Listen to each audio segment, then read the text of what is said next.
JEE Advanced 2023 paper 2 question number 9 we have कि for all x belongs to R, yx with the solution of the differential equation x square minus 5 dy by dx minus 2xy is equal to minus of 2x multiply with x square minus 5 whole square such that y of 2 हमारे पास है वो 7 है और आपको चाहिए क्या maximum value चाहिए yx की।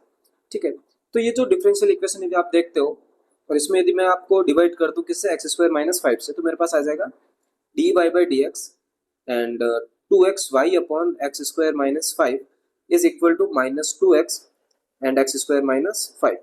ओके, तो सिंपल सा आपको फॉर्मेट यदि क्लियरली विजिबल है तो देखो क्या है format, dy by dx plus py is equal to q वाला फॉर्मेट है ना। चलिए, तो इसके इंटीग्रेटिंग फैक्टर हम फाइंड करेंगे। इंटीग्रेटिंग फैक्टर क्या आ जाएगा, e power minus of 2x upon x square minus 5 of dx। अच्छा, यहाँ पे यदि मैं एक्स स्क्वायर माइनस 5 को t सब्स्टिट्यूट कर देता हूँ तो मेरे पास आएगा 2x dx is equal to dt, यानी कि e power minus of 1 by t dt which means हो गया आपके पास ln ऑफ t। ओके, तो इसका जो आंसर आएगा वो 1 बाई टी आ जाएगा। अब 1 बाई टी की यदि आप बात कर रहे हो तो t वैल्यू आपके पास क्या है, एक्स स्क्वायर माइनस 5। चलिए, अब इसका आप सॉल्यूशन लिखने का ट्राई करोगे तो y multiply with 1 upon x square minus 5 is equal to integration of minus 2x रह जाएगा dx and plus of c, because यहाँ पे एक्स स्क्वायर माइनस 5 और एक्स स्क्वायर माइनस 5 आपस में क्या हो जाएंगे, कैंसिल आउट। चलिए, तो बचा क्या हमारे पास, y upon x square minus 5 is equal to minus of x square and plus of c। उसने कहा है कि y ऑफ जो 2 है वो आपका क्या है, 7 है। चलिए यहाँ पे सब्स्टिट्यूट कर दीजिए वैल्यूज, तो 7 upon 4 minus 5 1 of minus and यहाँ पे आ जाएगा माइनस ऑफ 4 प्लस c, यानी कि minus 7 plus 4 is equal to c which mean c is equal to minus of 3 आ गया आपके पास।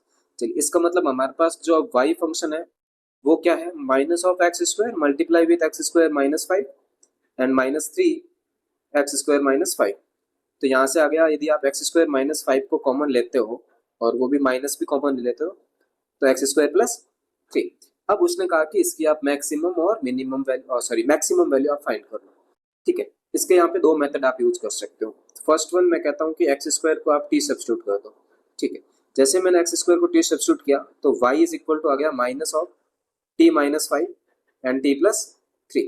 तो y जो एक क्वाड्रेटिक इक्वेशन आ रही है वो आ रही है T square minus 2t and minus of 15 which means y is minus of T square plus 2t and plus of 15। अब इसकी चाहिए मेरे को मैक्सिमम वैल्यू, तो मैक्सिमम वैल्यू मेरे को इसकी मिलेगी minus of b by 2a पे।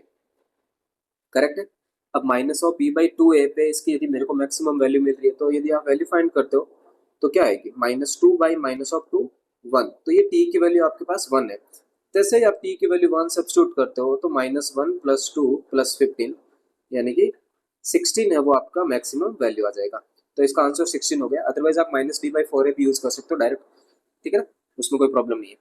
बट सेकंड मेथड क्या होगा, यहाँ पे आप एओडी के कंसेप्ट से चले जाओ। एओडी कहता है कि आप इसका डिफरेंशिएशन परफॉर्म करोगे। जैसे मैंने इसका डिफरेंशिएशन परफॉर्म किया तो y dash that is minus of x square minus 5 and यहाँ पे आ जाएगा 2x। फिर अगेन यहाँ पे माइनस है आउटसाइड में तो माइनस ही आ जाएगा, एक्स स्क्वायर प्लस 3 तो as it is and differentiation of x square minus 5 क्या हो जाएगा, 2x। तो आप देख रहे हो कि माइनस ऑफ 2x है वो कॉमन आएगा। इसका मतलब x square minus 5 plus x square plus 3 आ रहा है विच मीन्स y डैश आप देखोगे तो आ गया आपके पास 2x स्क्वायर माइनस 2। अगेन देखो यहाँ से 2 कॉमन आ रहा है तो y डैश आ गया minus of 4x x minus 1 और x प्लस 1। जैसे आप नंबर लाइन ड्रॉ करते हो तो हमारे पास पॉइंट्स है 1 0 और minus of 1। Okay, minus 1 0 and 1। तो यहाँ पे देखो साइन कैसे आ जाएंगे, यहाँ पे आउटसाइड माइनस है, इसका मतलब यहाँ पे माइनस प्लस माइनस और प्लस आ जाएगा। अब इंक्रीजिंग डिक्रीजिंग आप देख रहे हो तो आपके दो जगह मैक्सिमम मिल रहा है, वो मिल रहा है एक्स इक्वल टू माइनस 1 पे और एक्स इक्वल टू 1 पे। ठीक है, आप वैल्यूज फाइंड कर लो दोनों की जगह। तो y ऑफ माइनस 1 फाइंड करोगे तो वो भी आएगा 16 और y ऑफ 1 भी फाइंड करोगे तो 16 आएगा। इसका मतलब आपका आंसर क्या है, 16 है इसका।